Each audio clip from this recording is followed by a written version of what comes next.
Hello, and again, welcome to Bit Depth. I'm Santiago Ramones, and your name is? I'm Ollie Powell. I'm from the UK, kind of visiting the US for a few months, so just kind of checking it all out. This is like especially different from most stuff that I normally record because it's like generally people from around here or people that I know kind of well, and so I especially appreciate this because I get to establish a relationship with someone that has an entirely different culture from me, and that's really interesting.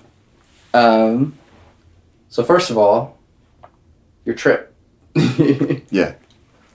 Where have you gone and why are you doing it? Okay, well, I'll start with the why first. I kind of always wanted I've never visited the States before. This is my first time. I've always had a few friends over here that I've kind of promised to visit over the years. And I had some money.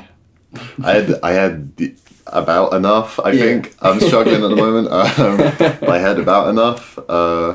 So I kind of just kind of said YOLO. I'm about halfway through kind of the States. My trip through the States, I've been here about 6 weeks now.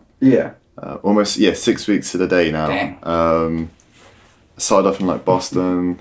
And I've covered like a bunch of other cities like Toronto, so I could go do kind of Niagara Falls, DC, New York, Chicago, Houston, Dallas, and then Oklahoma. That's kind of where I've been so far.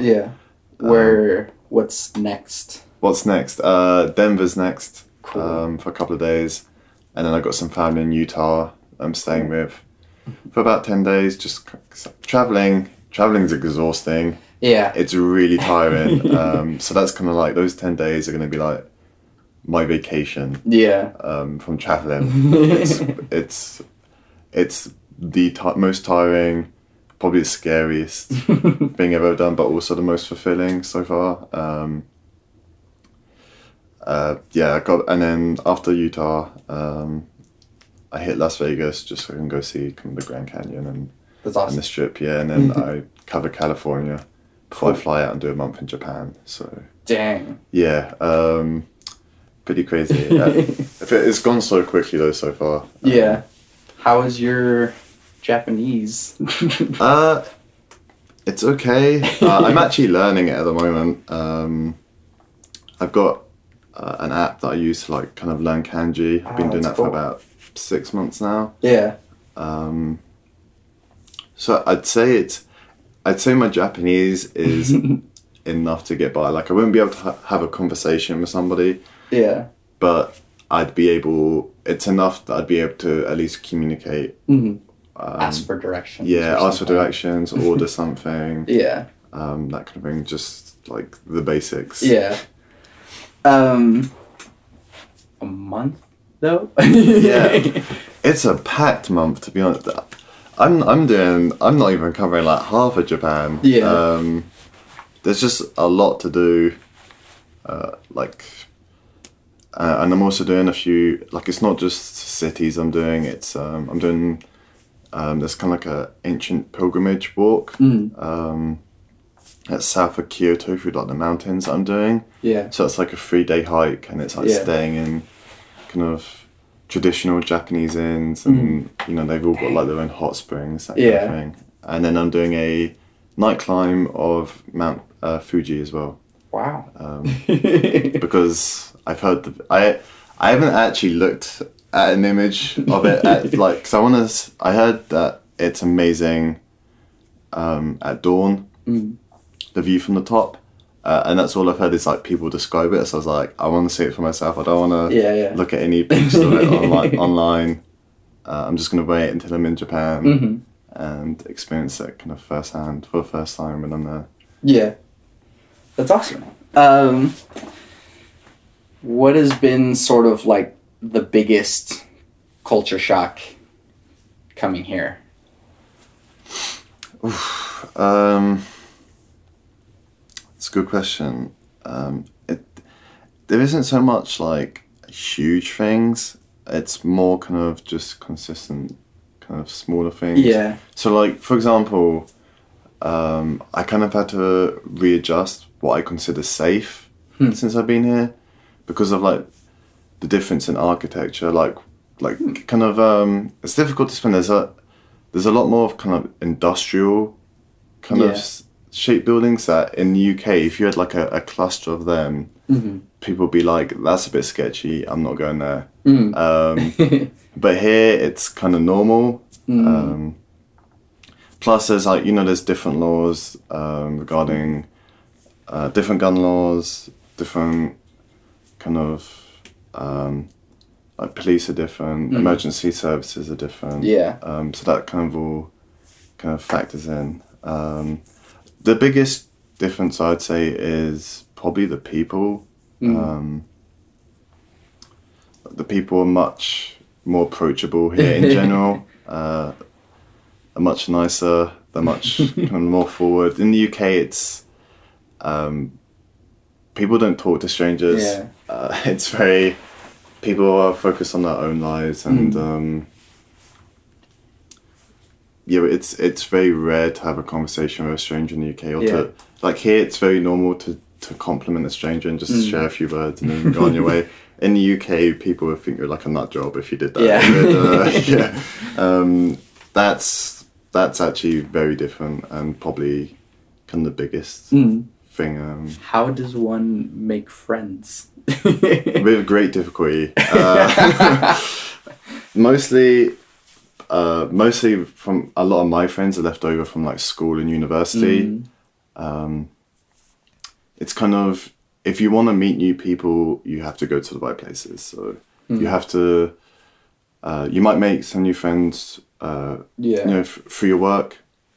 You might, other than maybe like kind of school, university work, you have to go to like specific places like a sports club. Okay. Or like, like a D&D night or something along those lines. That's, you have to go to very specific places. Yeah. If you want to meet new people. Yeah. Otherwise it's very difficult. Do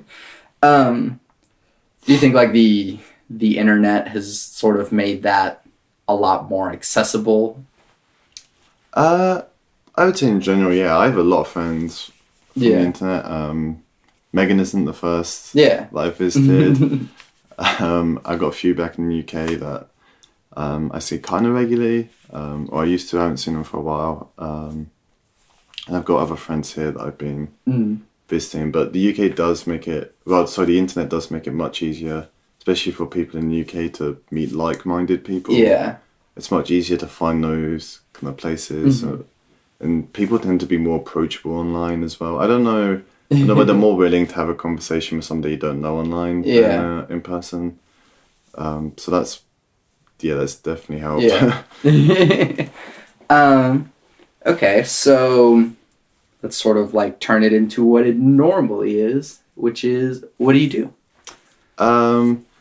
So before I came out here, I worked for an app developer. It was a pretty small company. It was pretty boring. We made apps for like kind of gas engineers and like electricians, so I can do all their forms online. It was just a job out of university. I studied computer game design. That's what I graduated in. But that's a very competitive field, and it's very difficult to get a job, especially in the UK at the moment. So that's why I've had to go into app development for the moment. But I only did that I only graduated 2 years ago. Okay. And I only did the app developer job for a year. So that kind of question, what do I do, it's always a bit of a weird one, because I'm in like I'm in a difficult place where I'm still trying to pursue the career I want. Well, like, what do you want to do? Yeah, well, what I graduated in, I'd love to do kind of work for a major developer. I have discussed making maybe like just a small game with a couple of friends. I think that's the nice thing about kind of game development as a career, is that it's not so there isn't no requirement to kind of work for like a big company. You can Yeah. do it in your own time and still be successful. Yeah. You can work from home and be successful with it, Mm. which is nice. But yeah, the dream would be to kind of, you know, work for like a AAA Yeah. studio. That's Like, you who's know, the pie in the sky? Like, the pie in the sky. Oh, at the moment, I'd love to work for Blizzard. yeah. That'd be up there. Before, maybe if you asked me like 3 or 4 years ago, it probably would have been like Bungie or like BioWare. Mm. BioWare still. BioWare still, kind of, I know, kind of less so, just because because as my tastes have changed, like the kind of games I've wanted to make have differed. There's a few smaller companies that I would kind of really love to work for, like Supergiant games would be really cool. Yeah. Kind of like those mid-sized companies like that are always really cool. And Rockstar as well, like who would want to work yeah. Rockstar? And like that one's actually in the UK. That one's Yeah. kind of more doable than a lot of others. But yeah, there's quite a few. There's definitely a few I'd want to avoid as well. But you know, it's just, I suppose it's just about, for me at the moment, it's just about breaking in to the industry, and like it doesn't really matter where I work, even if it's at, you know, like King or something like that, you know, making wherever more Candy Crush. Yeah, more Candy Crush. So, but even that would be a start. Yeah. Plus, they also make like boatloads of money. So. Yeah, yeah. I mean, I'm not a fan of the games they make, but as jobs go in the games industry, it's pretty stable. Yeah. It's most jobs in the games industry aren't very stable. You know, you've worked for a couple of years on a project, and then you probably have to move off, depending on like the requirements for the next project, or if the previous one was a failure. Yeah. But as that kind of like King goes, that's a pretty stable one. Yeah. What's sort of the well, I guess what got you into doing computer game development? Is that okay? So it was a pretty kind of snap decision. So basically, my kind of in the UK, getting into university, the requirements to get into university are decided by your last 2 years of school. Yeah. And my last 2 years of school didn't go very well because I was pretty unmotivated, and the subjects we choose subjects in our last, when we're 16 and 17. And the subjects I had chosen, I wasn't really enjoying. Yeah. And I kind of set myself up on a path to go into like engineering, kind of. So long story short, I didn't get the grades I needed. And in the summer before kind of that new university year starts, if you don't get your first few choices, I mean, university, you can go into something called clearing. So clearing's when universities go, we've got space on this course. Okay. So, you know, apply, and we'll chat to you and we'll see what we can do. So it was a pretty snap decision from there, where I was just like, do you know what? I don't want to carry on the path I've been going down for like the last 2 years. And I was like, I love games. I love being creative. Yeah. I love kind of, you know, exploring new ideas and that kind of thing. Yeah. And new paths. So I was like, I just threw everything in. I was just like, it's like, it was literally like a month before university starts. I was like, I was like, Mum, I'm going to go do this. Yeah. I don't care, like, what you think. This is just the path I've chosen. Which for me, normally I'm pretty kind of like, I like to take my time. Sure. To consider a decision, but so far I've not regretted that one. That's awesome. Not a bit, yeah. What was kind of like surprising about getting into that? I think the amount of thought that kind of goes into, so normally it's split into like kind of 3 sections. So your designers, your programmers, your artists. I'm very much a designer. Yeah. And I knew it wouldn't be as easy as what a lot of people think it probably is, but there's so much more thought that goes into the design aspect. And a lot of people online on the internet will go, "Oh, I could be a game designer because I've got all these good ideas." Yeah. And it's nothing like that. It's the most core aspect of it, I would say, is understanding the player. Yeah. And the psychology of that kind of goes into that. So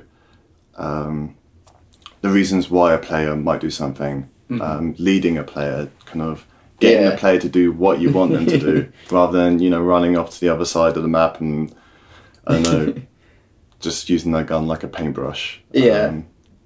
There's a lot more thought that kind of goes into that than I think a lot of people realise, and it's much more difficult than most realise, and even myself realised before I went. So I'd say that was probably kind of the most surprising aspect. What's a great example of like a really well designed game? So one that I always like to bring up is the original Tomb Raider reboot. Because of its use of light to lead the player is very natural. A lot of people bring up Uncharted, but I think that one's a bit more noticeable in the way that kind of a lot of the platforming in there, they use very kind of strong colours like the red and stuff to signal where you can jump to this. They use like contrast between kind of the path that you need to take and what you can grab and what you can't. And then slightly older games, kind of like the original Mario is always a source. For example, at the beginning, what they did was in the first two jumps, like the first jump, there's like no failure state. So there's like a floor, like if you drop down, you just jump back up and you try to make the gap again. And then the second one, there is no floor. If you fall, you die. So it's kind of like teaching the player kind of gradually the mechanics of the game. And then lastly, Limbo. The best games, kind of, they teach the mechanics without you noticing. And Limbo's really good at that. Some games, they give you like a pop-up. There's like 3 paragraphs of text as they explain the mechanic. Not, like The Witcher 2, not naming names. But Limbo does it in a way... There's no text. It's just discovery, kind of, but it's a very purposeful discovery that developers have, the designers have made. And, like, you'll learn several mechanics in the first, like, half an hour of that game, and you won't even have realised it. Which is why I kind of always use that as like as an inspiration. Do you like Inside or Limbo more? I adore Inside. Inside, I love both, but Inside is a better game. That from every aspect completely blew me away. Especially kind of technologically, like that ending, I still don't know how they animated that, for example. Like no spoilers. No spoilers. Just because people have to play this game. No spoilers. That's why I didn't want to mention anything, but I love it when you get a game and you can just sit there and you're just like, how did they do that? I love that feeling. Love that feeling. Even after knowing like plenty of secrets and knowing kind of, I can work out kind of after like maybe a minute of just thought, I would know how to replicate something or try to replicate it. That last section of Limbo of Inside, sorry, I still have no idea. And also just like, so I played it on my computer, and so like on the PC controls, you can basically only do it with one hand. And so I was like this, and like I just had like my mouth open while still playing. I was just like, what the fuck? I feel like that's a pretty kind of common thing with Inside. It's a pretty common feeling, but that's just because It's just an amazing game, Yeah. and probably one of my favorites of the last few years. 100%. Yeah. It's if people ask me what games they should play, Inside is normally always within the first 5 I mentioned. Yeah, because it is that good. What are some examples of bad design? Oh God. So bad design. Assassin's Creed 3 is always a really bad one. Yeah. There's like a section where you're running through like a burning ship, and there is literally kind of Nothing telling you where to go. there is no communication about the path you need to take through that. Bad design is always much more obvious. Like if a game's well designed, you don't notice it because that means it's going smoothly, and that means that the player's kind of focusing and experiencing what they should be. Bad design nearly always ends up in kind of bad games. I mean, there's a few examples where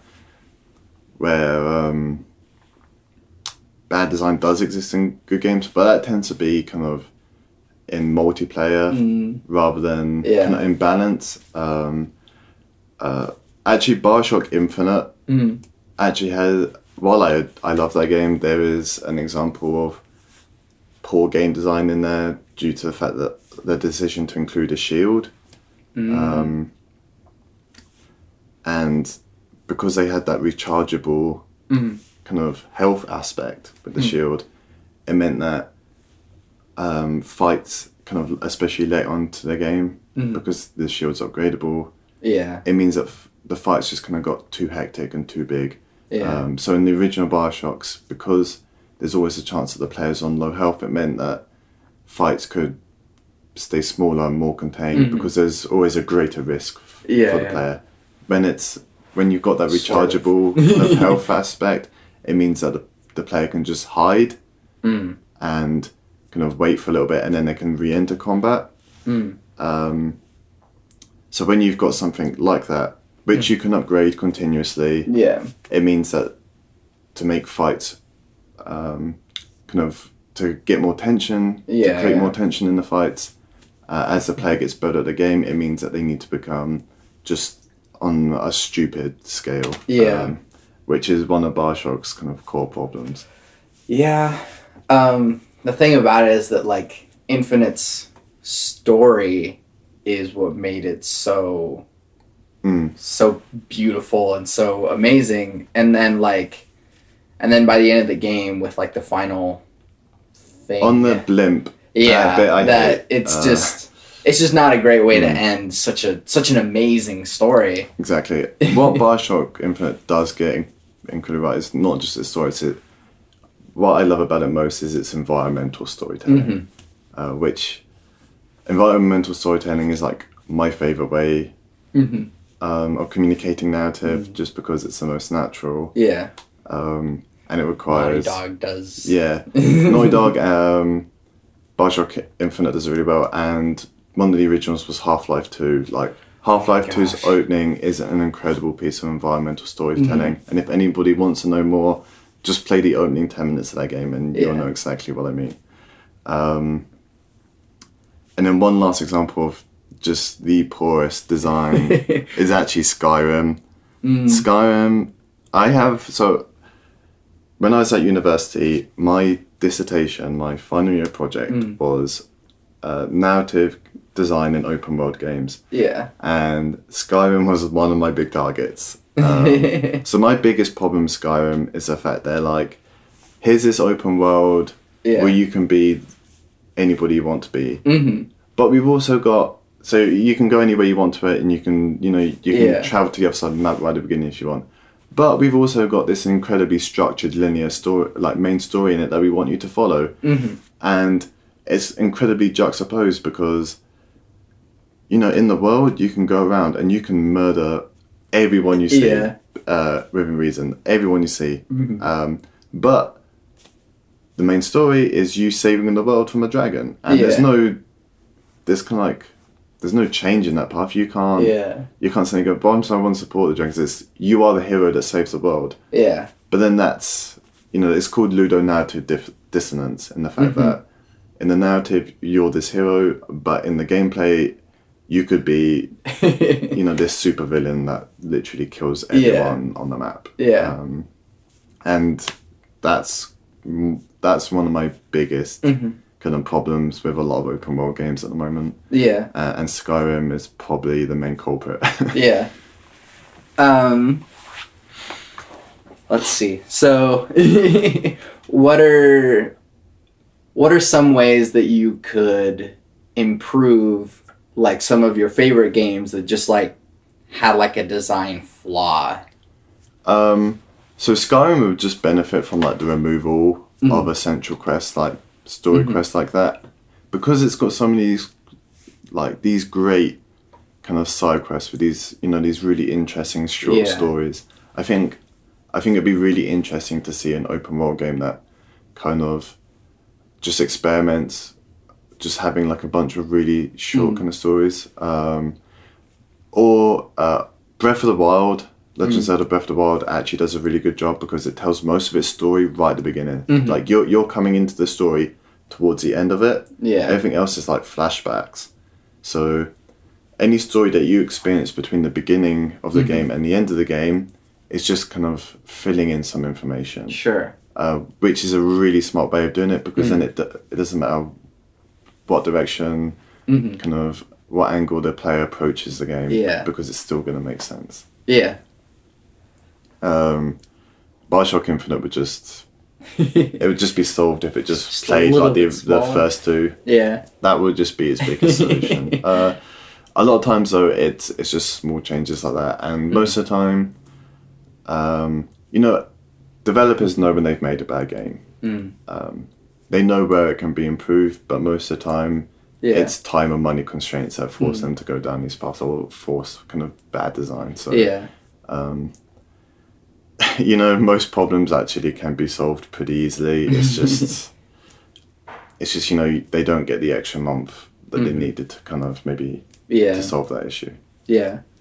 What's something that's sort of the games industry is moving towards that either, or let's say, what's something that you're looking forward to that the games industry seems to be moving towards, and then what's something that you don't like that the game industry is moving towards? Okay, so something I really like that seems to be kind of happening now is kind of AAA content that's coming in much smaller sizes. Yeah. So, you know, we're seeing kind of AAA level quality content, but it's being packaged in like $30 or $40 kind of segments. So Ninja Theory in the UK, you know, they've done like Devil May Cry and a few other kind of games like that. They're working on something at the moment called Hellblade, which is, they say it'll only be like a few hours long, and they're only going to sell it at maybe like half the price of like a normal AAA game, but they want it to be AAA level quality. So they're kind of aiming for smaller experiences that have a lot of quality for a lower price, and that's something I really love. Because I think it's going to bridge the gap between kind of small indie games and, you know, those big AAA blockbusters. And I feel like that's a gap that really needs to. We need something in that kind of like middle zone. Something I don't like at the moment is exclusive content for multi-platform games. That's something I absolutely despise. Main example, probably Destiny, getting like a unique strike for a year, and unique weapons. That really frustrates me, because I think it should be universal across all platforms. Like, it should be the same content on every platform that game's available for. And it really frustrates me when people are getting less for their money than somebody else on like another platform. That's so frustrating to me. How do you feel about VR? VR is really interesting tech, but it's going to need a couple of years before it reaches its, you know, its full potential. It's exactly like consoles when they originally started. You know, I don't feel like home kind of console gaming kind of really started to reach its potential until like the Super Nintendo. Yeah. And I think that's going to be the same with VR. We're going to have to go for a couple of kind of renditions of the software, I guess, Yeah. before we're like, this is what it's really capable of. Yeah. But there are some great experiences available at the moment, like Super Hot.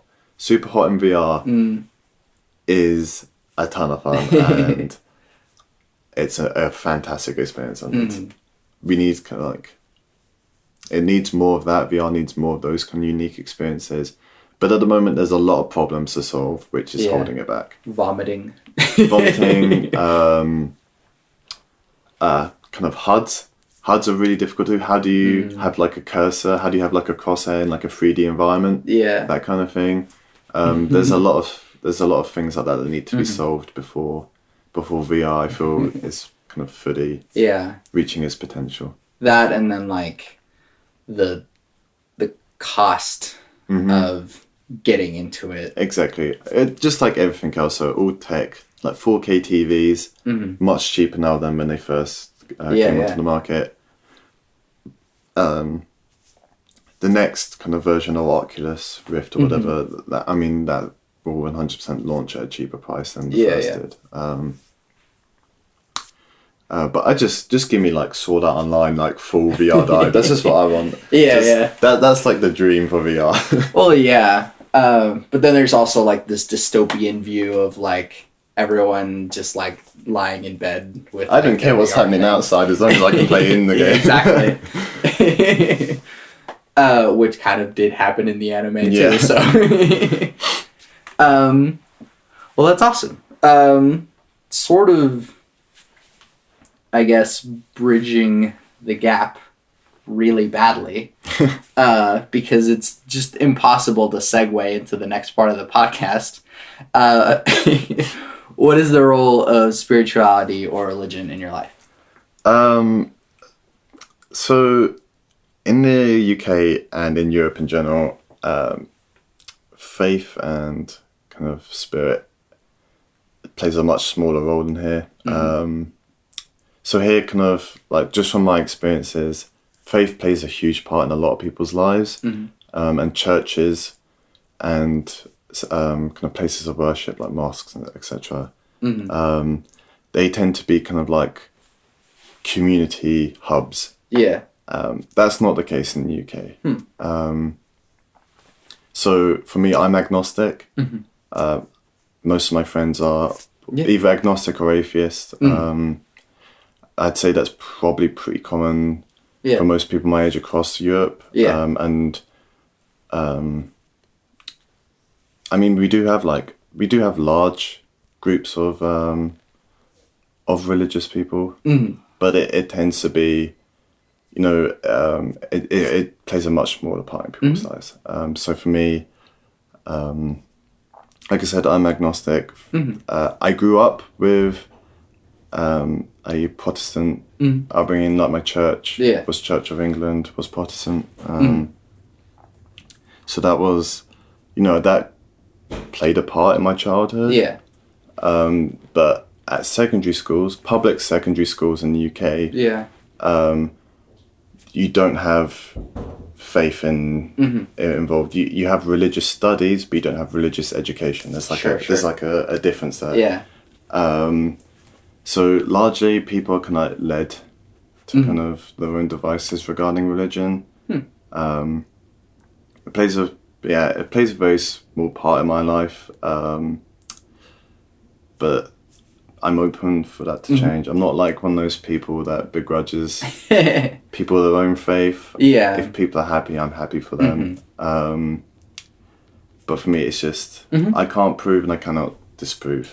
So that's kind of and just to like to make it clear to you, like I'm like full on atheist. Like you don't have to worry about offending me. That's because I know like I've got friends over here who are kind of very Christian. They're liberal, but they're very Christian. They're very involved in their faith.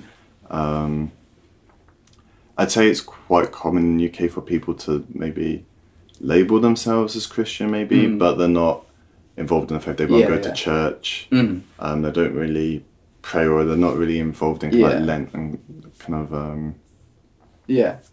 of those aspects. But they would still, if you ask them, they would say they were Christian. That's kind of like where my mom sits, where my dad sits. Yeah. Like culturally Christian. Yeah, I'd say, but yeah, just in culture itself, like Christianity and both other religions, kind of in the UK as a whole, play a much smaller part than here. Yeah. So like, how does that shape sort of how you view? I mean, there's like the broader range of problems that people acknowledge through different points of view, and so like, it's sort of weird to ask, basically because I don't want to make an assumption about like, oh, what's your opinion on like Brexit or whatever, but because not necessarily everyone has one. But do you have an opinion on Brexit? Yes, a strong opinion. I'm very unhappy with it.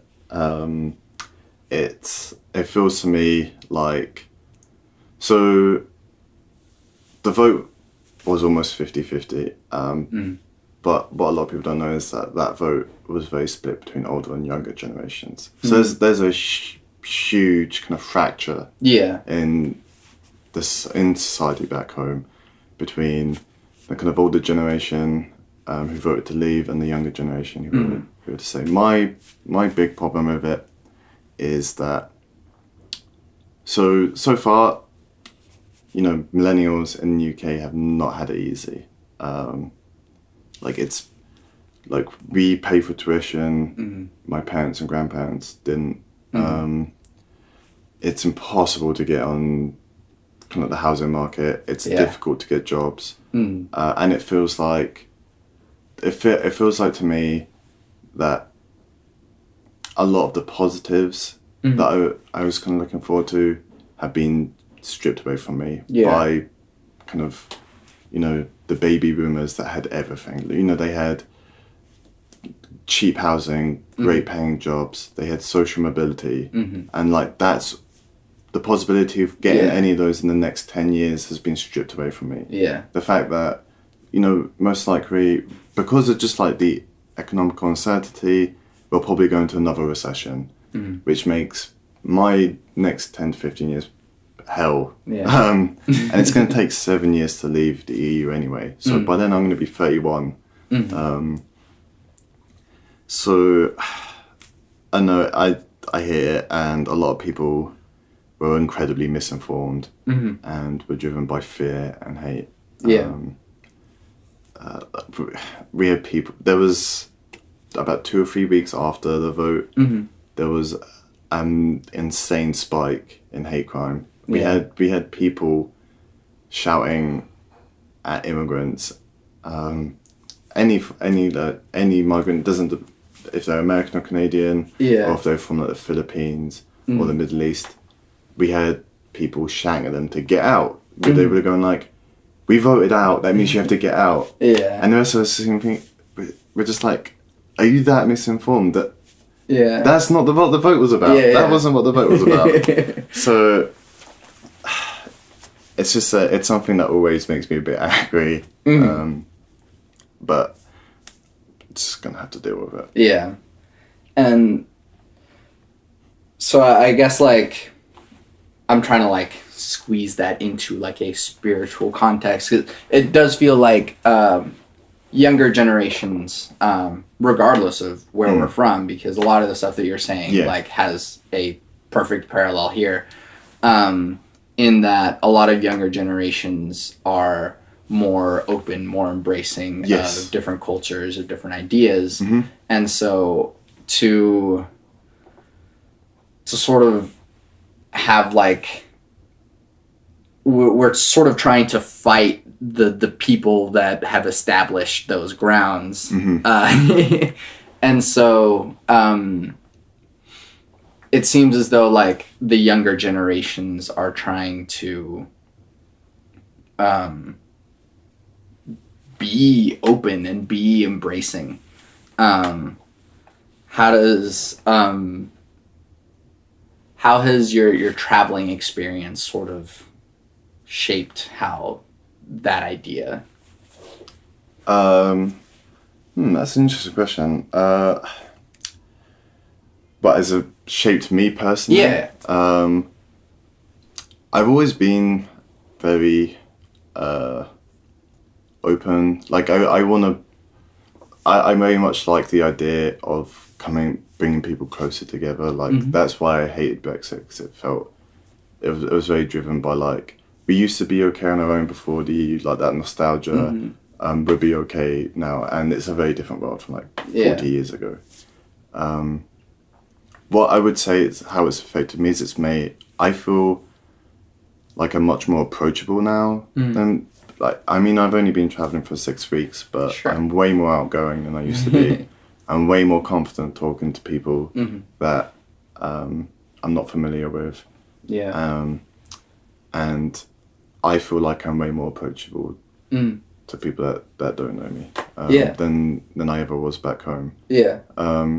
So that's definitely, I mean, because you have to be when you're traveling. I'm traveling alone, so I mean, I've got a few friends here and there, but for the most part, you know, I've had to meet people along the way, and I feel like that's probably one of the main reasons why I came traveling is to kind of, to force that change. Yeah. Like I felt like I had to do it if I wanted to be that person. To change. Otherwise, I'm a big believer of if you wait until you think you're ready, you're never going to get anything done. So, you can't just kind of sit around. You just gotta do it. Yeah. And that's kind of something that I've kind of continually kind of carried through my trip. Even when I've been nervous or scared, I've kind of just been like, I've got to do it. Yeah. And every single time I haven't regretted it. So that's definitely how it's affected me the most. What are sort of some situations that you've been in that you've just had to make that leap? Mainly when I've kind of had no idea where I am and I've just had to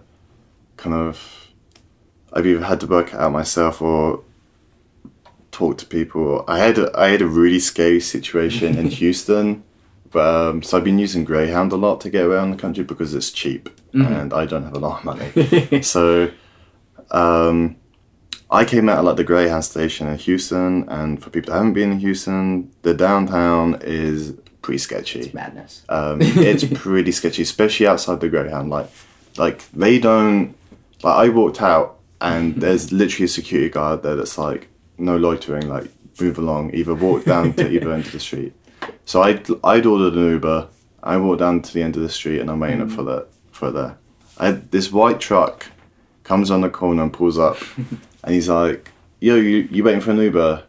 And I'm like, "Yeah, but you're not it. I'm waiting for a Prius, and you're in like this huge white like flatbed truck." And I'm like, "You're not who I'm waiting for." And he's like, "No, I can be your Uber. Just jump in." And I'm like, "No, I'm gonna wait for my Uber."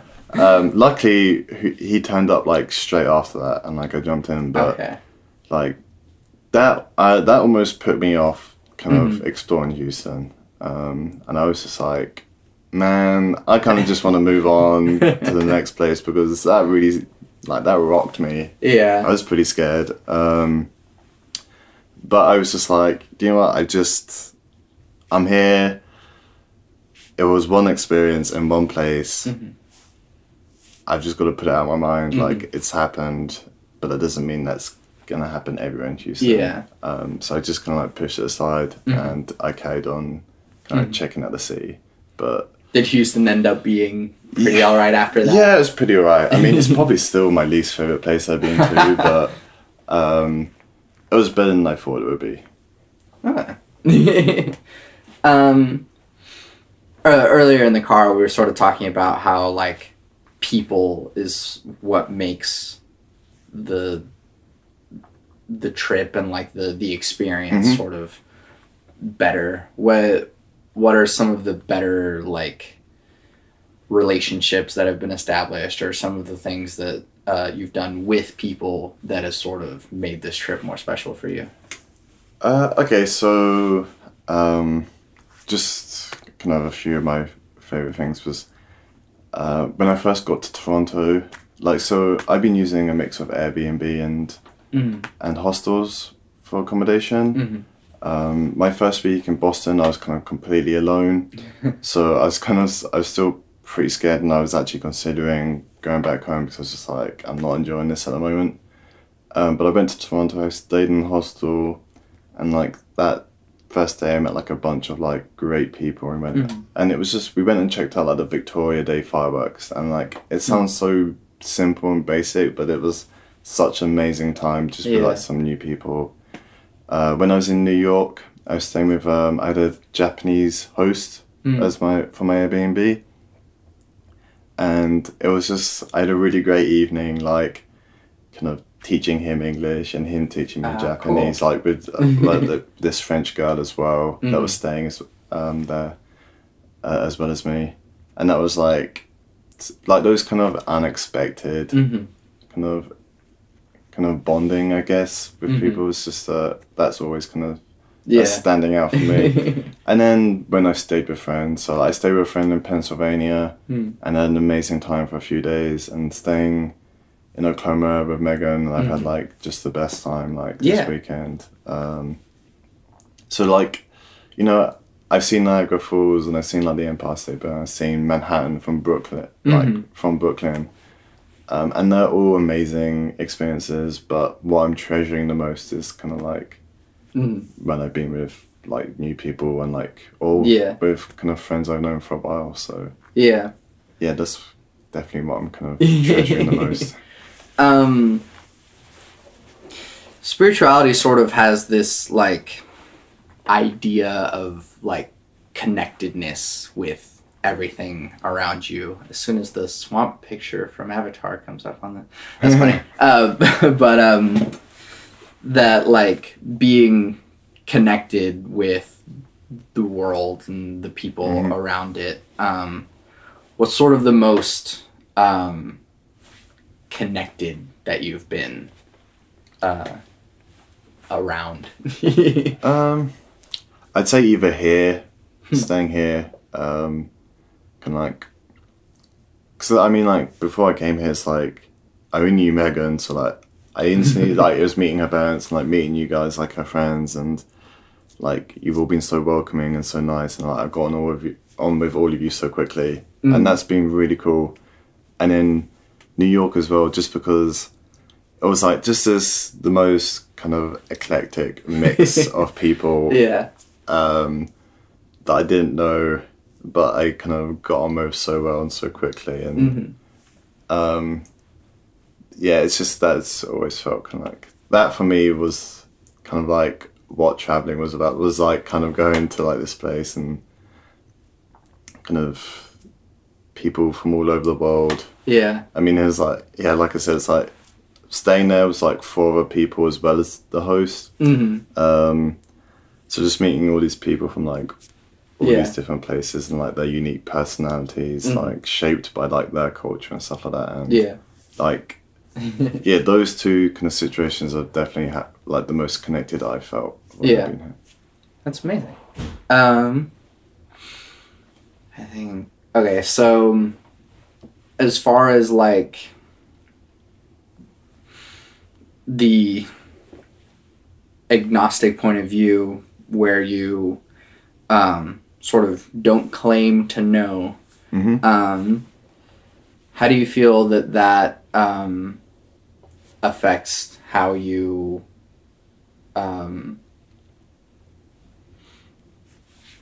approach the world? I don't know. I don't know if it does, to be honest. Because it's just something that I kind of decided and pushed to the back of my mind. It's not something I give a great deal of thought about. I guess one way is that I don't prioritize kind of finding people of the same faith as me. Yeah. So I mean, I would count agnostic as a faith, just like atheism is kind of a faith. Yeah. The belief in nothing. And no, it just means that I don't consider kind of religion or spirituality, I guess, a factor in whether I like a person or not. Yeah. Unless they're kind of like really pushing their own kind of beliefs onto me. Sure. As long as they're chill, I'm like, it doesn't affect me. I'm like, I don't know, like I don't really go into somewhere and like kind of ask like their beliefs. Sure. Like a lot of my friends I hadn't like that I knew out here, I had no idea. I had literally no idea about their faith until I kind of got out and you know we spent like hours and hours talking. Yeah, yeah. So I don't think it affects my view of the world too much. At least I don't think it does. At least not consciously. Yeah. Well, that's probably a good thing. Yeah. And then I think lastly, what advice do you have for people? What advice would I have for people? Just if you want to do something, just do it. Don't think everything's scary. New things are always scary. And you know, I get anxiety a lot. And you just gotta tell that part of your brain that's telling you this isn't a good idea, or I shouldn't do this, or I'm scared. You just gotta tell it to shut the fuck up. And you gotta push that to the back of your mind, and you just gotta go ahead and just do what it is you want to do. Because if you don't, you're gonna wait too long, and you're just gonna regret it. You're gonna regret not doing it 3 or 4 years ago when you first wanted to. Yeah. So just from my travels, that is the best advice I could give. That's awesome. Ollie, thank you for doing this with me. I don't know how like present or public of a person you are, but where can we find you and your things? So I'm on Twitter, majestic_Mav, MAV. It's probably like the best way to find me. Kind of post semi-regularly there. I post way more regularly there than I do anywhere else. So that's probably the best way to find me, if anybody's kind of interested in keeping track of what I'm up to. Cool. Can we look forward to an amazing game coming from you, or hopefully in the next 10 years? That would be nice, even if it's just as a QA technician or whatever, QA tester. But I would hope so. Yeah. I would hope so. Do you have like an idea for like an amazing?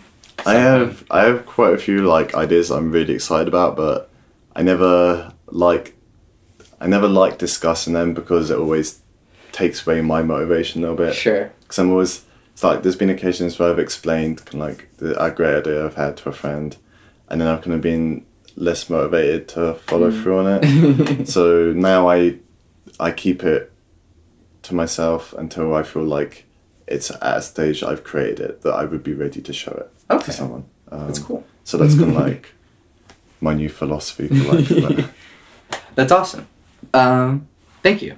Thanks for having me. I'm Santiago Ramones. You can find everything that I do on my website, santiagoramones.com. I make music. I make this podcast. I should be releasing an EP soon. I guess I can say the name of it because this will be like a month from now anyways. So it'll be Songs with Words EP, and then probably a single coming from that as well, which you can find through my website, but it'll also just be a link to Bandcamp, where it is free to download, or you can pay whatever you want. If you want to pay me $1 for that music, that's perfectly fine. If you want to pay me $50, that is less fine, but go ahead and do it. But yeah, I look forward to that, and hopefully it will be out by the time that this hits the internet. I always end every podcast with my three things, which sort of shape my philosophy, which are love never fails, it's going to be okay, I might be wrong.